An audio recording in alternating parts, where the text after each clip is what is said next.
Ada banyak orang kerja sangat keras gitu. Tapi ada juga orang-orang yang kerja tidak terlalu keras, tapi kok ya bisa sukses gitu. Sebenarnya kan kayak dua aliran yang terpisah ini kan. Kalau gitu yang mana yang bener dong? Ada yang bilang kalau kerja keras sama dengan sukses, dan faktanya yang ngomong adalah orang sukses beneran nih gitu ya. Tapi ada juga yang ngomongin tentang surrender eksperimen ini. Dan begitu banyak orang sukses juga percaya bahwa effortless success itu ada, eksis gitu. Nggak ngapa-ngapain tapi sukses, atau sangat sedikit kerjanya tapi sukses. Terus yang mana yang bener? Kita perlu gabungin konsep ya teman-teman. Saya kasih tahu rahasianya.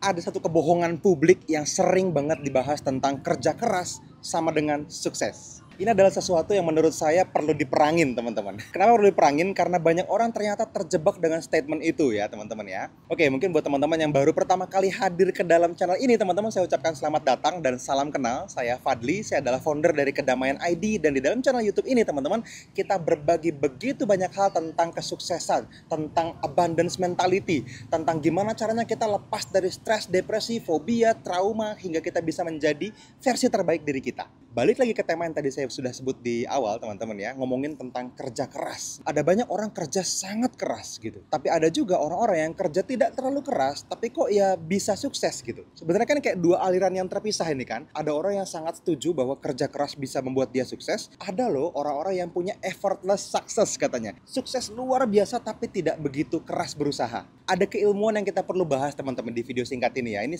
sesuatu yang menurut saya sangat menarik untuk dibahas. Kenapa? Karena buat banyak orang, rahasianya banyak orang nggak tahu. Nah, ini dia ya. Kerja keras, apalagi kerja keras yang berlebihan gitu ya, itu nggak selalu membawa kesuksesan, teman-teman. Ini statement yang penting sekali buat kita ya. Kenapa? Karena gini, kita sama-sama tahu bahwa produktivitas kita itu punya batasan. Dan banyak banget ya, kayak misalnya Elon Musk bilang gitu, untuk bisa sukses, lo harus bisa dapetin produktivitas sampai dengan di atas 80 jam kerja per minggu, 100 jam kerja per minggu, teman-teman. Nah, ini kenapa di industri kita punya pekerjaan di mana ada konsep weekend, teman-teman. Karena biasanya 8 kali 5 itu kan 40 jam kerja atau 50 jam kerja maksimal, udah plus lembur gitu ya. Produktivitas seseorang di berbagai riset itu menyatakan bahwa lebih dari 50 jam kerja itu produktivitas akan mulai menurun. Kalau Anda bekerja lebih dari 12 jam per hari sepanjang minggu tanpa libur, teman-teman, nilai berkilaunya hasil karya Anda tuh akan jauh berkurang. Nah, ini dia ya. Walaupun mungkin Mas Elon Musk bilang begitu ya.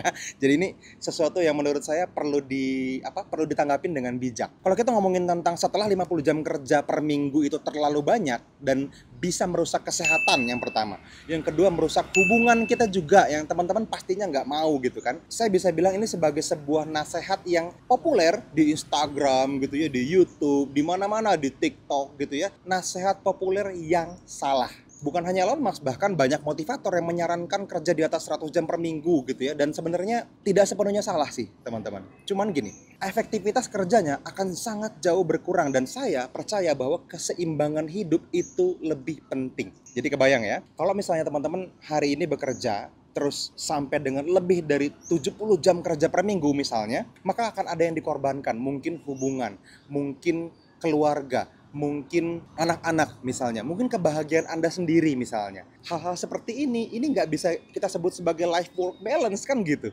Ini yang mungkin buat sebagian besar orang nggak dipahamin sehingga terjebak dan akhirnya nggak sadar kalau sudah tenggelam terlalu dalam. Nah gitu ya.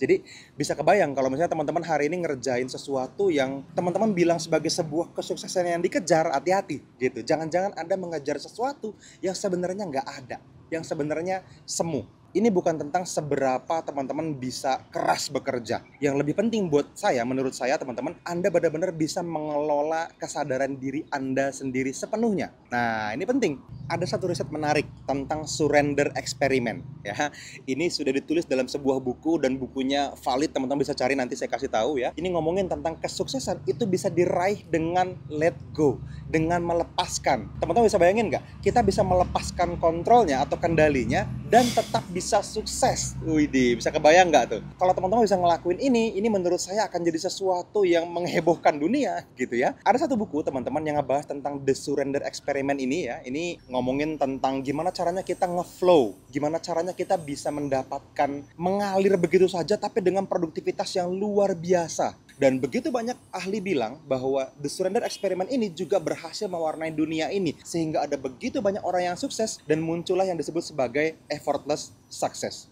Nah yang menarik teman-teman, kalau gitu yang mana yang benar dong? Nah, kan ya, ada yang bilang kalau kerja keras sama dengan sukses dan faktanya yang ngomong adalah orang sukses beneran nih, gitu ya. Tapi ada juga yang ngomongin tentang surrender eksperimen ini. Dan begitu banyak orang sukses juga percaya bahwa effortless success itu ada, eksis gitu. Nggak ngapa-ngapain tapi sukses, atau sangat sedikit kerjanya tapi sukses. Terus yang mana yang benar? Kita perlu gabungin konsep ya teman-teman. Saya kasih tahu rahasianya. Ini bukan tentang siapa yang keras, siapa yang nggak keras kerjanya. Tapi tentang gimana level kesadaran Anda hari ini. Jadi ini adalah satu rangkaian yang menurut saya tidak bisa dipisahkan. Mau kerja keras, mau enggak kerja keras, kalau sukses Anda benar. Tapi kalau kita punya pilihan untuk tidak harus bekerja terlalu keras, kan akan lebih happy hidupnya. Ini kenapa saya jadi pengen bahas di YouTube ini nih, gitu kan, supaya teman-teman bisa tahu juga loh, ada bagian dunia yang lain gitu, dimana begitu kita ngomongin tentang ngeflow terhadap sesuatu, teman-teman juga bisa ngikutin aliran hidup, teman-teman bisa berkontribusi gitu ya pada kesuksesan orang lain juga, pada kesuksesan dunia di luar diri Anda juga. Ada yang kita sebut sebagai tingkat kesadaran. Orang-orang yang bekerja keras dan merasa harus bekerja keras untuk sukses karena dia ada di level kesadaran yang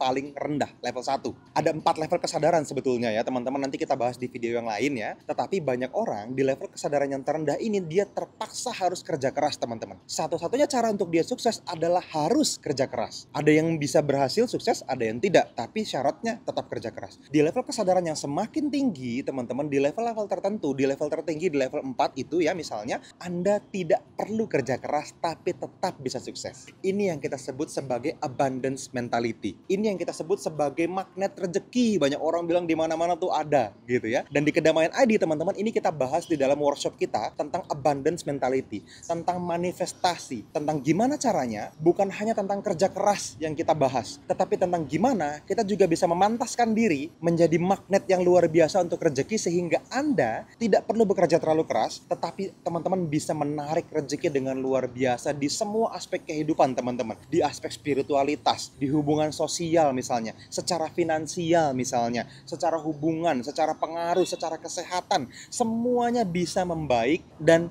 effortlessly. Wah, ya, sangat minim usahanya. Itu dia. Jadi yang teman-teman sekarang perlu tahu bahwa mungkin banyak teman-teman tadinya nggak tahu kalau ada yang namanya effortless success gitu ya. Mungkin banyak orang mikir, kok bisa ya dia nggak terlalu berusaha tapi dapat. Ada banyak orang yang berusaha begitu keras tapi nggak dapat. Nah mungkin ini jawabannya. Oke, itu aja teman-teman. Mudah-mudahan bermanfaat. Kalau teman-teman ada pertanyaan silahkan komen di bawah video ini dan kita ketemu di video-video edukasi berikutnya. See you.